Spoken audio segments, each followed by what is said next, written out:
Hi friends, welcome to Nila's kitchen. நம்ம இன்றைக்கி என்ன பார்க்க போகிறோம்னா பொடலங்காய் பொரியல் எப்படி செய்யலான்னு பார்க்கலாங்க. சிம்பிளாக நான் ஆயில் ஊற்றிக்கிட்டேன். ஆயில் நல்லா காய்ட்டுங்க. பாருங்கள், ஆயில் நல்லா காஞ்சிருச்சு. இப்போ நான் கடுகு போட்டுக்கிறேன். கடுகு ஒரு 1/2 டேபிள் ஸ்பூன், சீரகம் ஒரு 1/4 டேபிள் ஸ்பூன். ஜீரணத்துக்காக தான் சீரகம் போடுறதுங்க. நீங்கள் நினைக்கலாம் எல்லாத்துலேயும் நான் சீரகம் போடுறேன்னு. சீரகத்தில் அவ்வளோ ஜீரண சக்திக்கான மகத்துவம் நிறையா இருக்குங்க. அதனால் சீரகம் நல்லா பொரிஞ்சிருச்சு. இப்போ சின்ன வெங்காயம் ஒரு 5 வெங்காயத்தை நீட்டு வாக்கில் கட் பண்ணிவிட்டு எடுத்துக்கிறேன், போட்டுக்கிறேன். நல்லா டீப்பாக ஃப்ரை பண்ணிக்கோங்க. ஃப்ரை பண்ணிட்டு கொஞ்சமாக கருவேப்பிலை போட்டுக்கிறேன்.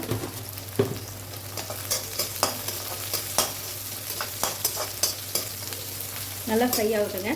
நல்லா டீப்பாக ஃப்ரை ஆகணும். ஆனதுக்கப்புறம் நான் கொஞ்சமாக மஞ்சத்தூள் போட்டுக்கிறேங்க. ஒரே ஒரு சிட்டிகை, ரொம்ப வேண்டியதில்லை பொரியலுக்கு.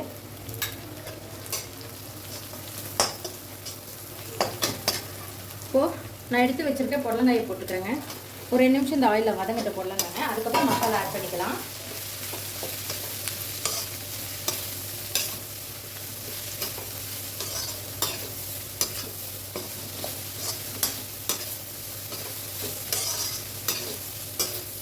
இது நல்லா வதங்கட்டுங்க. இப்போ பொடலங்காய் வதங்கிட்டு இருக்கு இல்லையா, நான் என்ன பண்ணுறேன்னா குழம்புத்தூள், இட்லியாக அரைச்சி குழம்புத்தூள் 1 ஸ்பூன் அளவு போட்டுக்கிறேங்க. கரெக்டாக 1 ஸ்பூன் போடுங்க போதும். நான் ஒரு மீடியம் சைஸ் பொடலங்காய் எடுத்துருக்கேங்க. ஒரு 4 பேர் சாப்பிட்லாம் இந்த பொரியலை. உங்கள் வீட்டில் குழந்தைங்களாம் இருந்தாங்கன்னா இந்த மாதிரி செஞ்சுட்டு ஃபைனலாக வந்து சமைச்சதுக்கு அப்புறங்க அதுலேயே ரைஸ் போட்டு பரட்டி கொடுத்தீங்கன்னா குழந்தைங்களாம் அமைதியாக சாப்பிடுவாங்க. என் பையனுக்கெல்லாம் நான் அப்படி தான் நிறையா பொரியல் போட்டு ரைஸ் கம்மியாக போட்டு மதியம் கொடுப்பேங்க. பாருங்கள், இந்த மாதிரி நல்லா ஃப்ரை ஆனதுக்கப்புறம் நான் தண்ணி ஒரு 2 டைம் தெளித்து வச்சுக்கோங்க. ரொம்ப தண்ணி ஊற்றாதீங்க, குழஞ்ச மாதிரி ஆகிடும். ஒரு 3/4 பதத்துக்கு வேகட்டுங்க. அதுக்கப்புறம் நம்ம உப்பு போட்டுக்கலாம். நான் உப்பு இன்னும் போடலை. இது வேகட்டுங்க, காமிக்கிறேன். வதங்கிட்டுருக்கு. இப்போ 3/4 பதம் வெந்துருச்சுங்க. இப்போ தான் நம்ம உப்பு போடணும். எடுத்துனே உப்பு போட்டால் காய் நமக்கு சீக்கிரம் வேகாதுங்க. நான் ஒரு 1/2 டேபிள் ஸ்பூன் அளவு உப்பு போட்டுக்கிறேங்க. டேஸ்ட் பார்த்துட்டு பத்தலாம் போட்டுக்கலாம். நான் தூளுக்கு ஆட் பண்ணிக்கிறேங்க. எடுத்துனே உப்பு போட்டுறாதீங்க, அப்படியே காய் மரத்த மாதிரி ஆகிடும், சீக்கிரம் வேகாது. இது நல்லா ஃப்ரை ஆகட்டுங்க. கொஞ்சம் அந்த தண்ணியெல்லாம் கொஞ்சம் வற்றுட்டுங்க. காயில் உப்பு எல்லாம் காரம் எல்லாம் கரெக்டாக இருக்குங்க.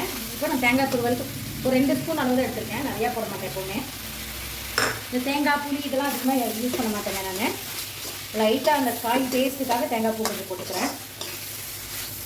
இது நல்லா ஃப்ரை ஆகணும் தேங்காய் பூ. அப்போ தான் நமக்கு கெடாதுங்க. நைட்டுக்கு இருந்தாலும் நம்ம சாப்பிட்டுக்கலாம். ஆஃப்டர்நூன் செய்கிறது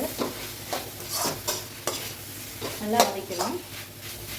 ஒரு 2 நிமிஷம் நல்லா ஃப்ரை ஆகுதுங்க. 2 நிமிஷத்தில் சூப்பரான ஒரு பொடலங்காய் ஃப்ரை ரெடி ஆயிடுச்சு. கண்டிப்பாக நீங்களும் இந்த மாதிரி ட்ரை பண்ணி பாருங்கள். ட்ரை பண்ணி பார்த்துட்டு மறக்காமல் எனக்கு கமெண்ட் பண்ணுங்கள். இந்த வீடியோ பிடிச்சிருந்தா லைக் பண்ணுங்கள், ஷேர் பண்ணுங்கள், மறக்காமல் சப்ஸ்கிரைப் பண்ணுங்கள். தேங்க்யூ ஸோ மச் ஃபார் வாட்சிங். பை. பாருங்கள், சூப்பரான ஒரு பொடலங்காய் பொரியல் ரெடி ஆயிடுச்சு. கண்டிப்பாக நீங்களும் இந்த மாதிரி ட்ரை பண்ணி பாருங்கள். தேங்க்யூ ஸோ மச் ஃபார் வாட்சிங். பை.